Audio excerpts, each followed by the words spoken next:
La confiance en soi est importante pour toute personne dans la vie. Elle est aussi importante au sein d'un couple.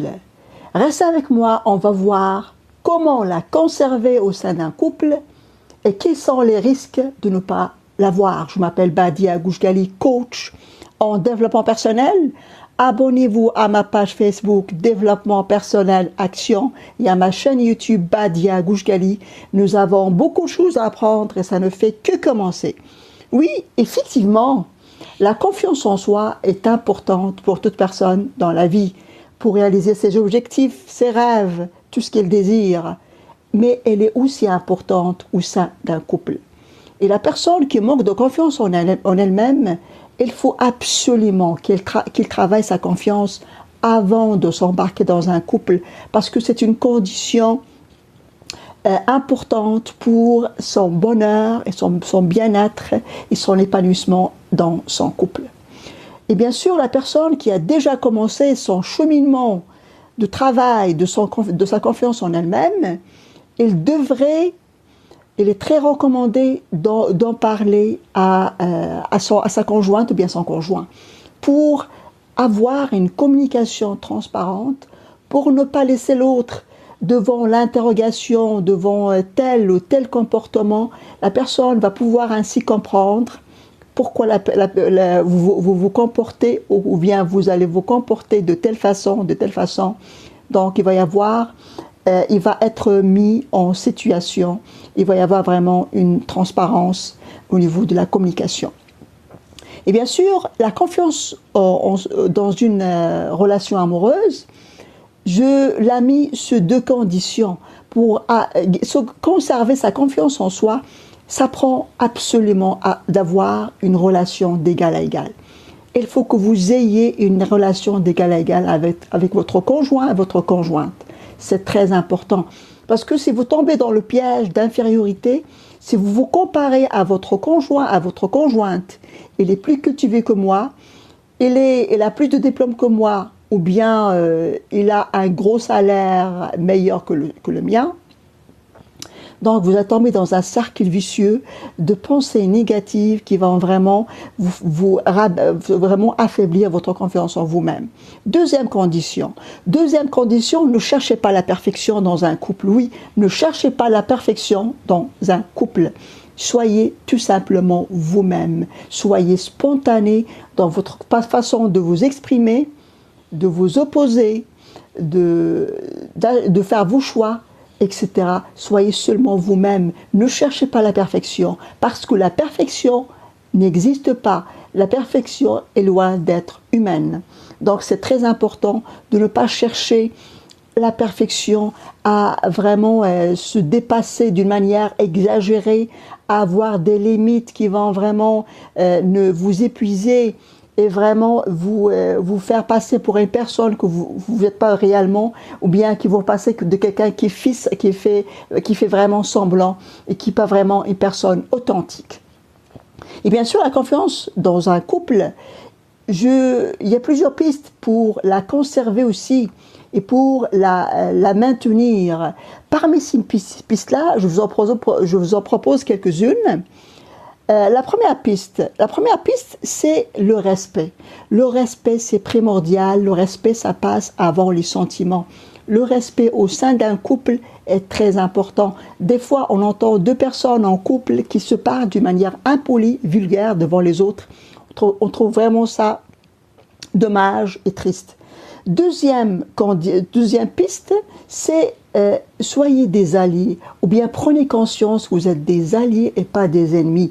Vous formez une équipe, vous plaidez pour les mêmes valeurs, pour les mêmes objectifs, pour les mêmes ambitions de votre couple. Donc vous êtes des alliés, vous n'êtes pas des adversaires. Il n'y a pas vraiment un perdant ou un gagnant, vous êtes des alliés. Donc vous œuvrez dans une équipe de couple. Troisième piste, bien sûr, se ressourcer. Prenez le temps pour vous deux.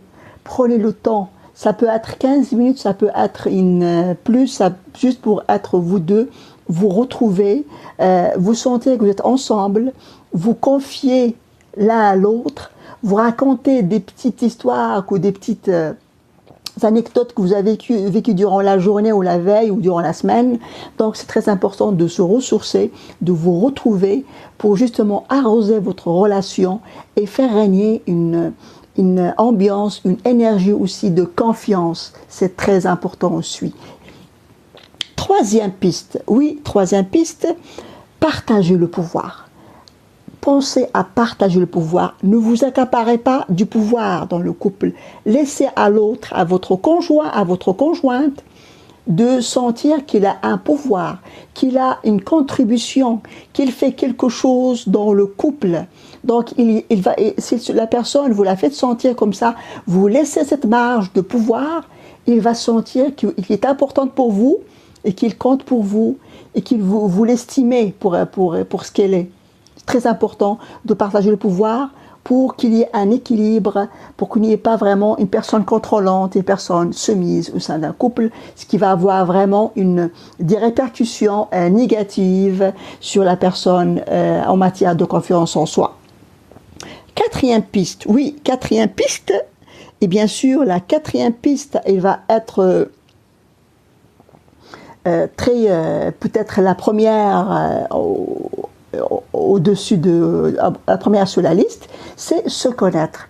Quand vous allez rencontrer quelqu'un pour la première fois, ou bien vous vous êtes mis d'accord, il y avait vraiment une ambiance une ambiance agréable qui circulait entre vous deux, une belle énergie, vous vous rendez compte, vous pouvez faire un chemin ensemble.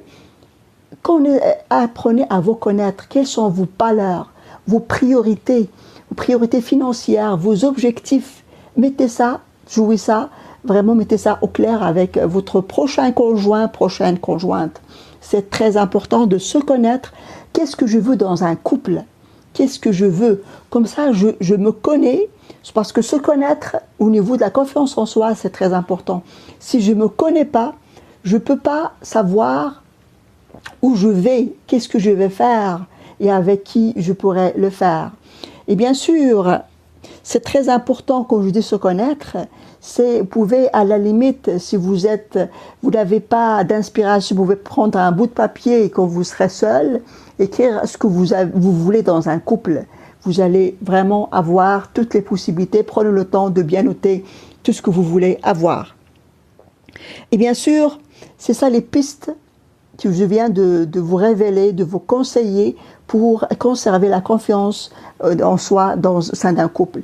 Et bien sûr, malheureusement, si vous manquez de confiance en vous-même, et vous mettez en couple, ça va vraiment vous causer vraiment un mal-être assez important. Vous allez tomber dans la dépendance affective. Et bien sûr, la dépendance affective, c'est toxique. C'est toxique comme relation. La personne qui est dépendante affective, elle va toujours se fier sur son conjoint, sa conjointe. Il ne pourra rien faire sans son conjoint, sans sa conjointe. Il n'aura pas la capacité de décider quoi que ce soit. Donc, il va toujours prioriser les autres. Il va s'oublier. Donc, comme j'ai dit au début de la vidéo, avant de vous embarquer dans un couple, si vous manquez de confiance en vous-même, c'est très important de travailler votre confiance avant de vous engager, parce que sinon après vous allez vraiment tomber dans un cercle vicieux de mal-être et de tristesse et de vie malheureuse. J'espère que vous allez prendre en compte les pistes que je viens de vous donner pour sauvegarder et conserver la confiance en soi, votre confiance surtout au sein d'un couple, et n'oubliez pas, célébrez la vie, célébrez le moment présent et je vous aime. À la prochaine.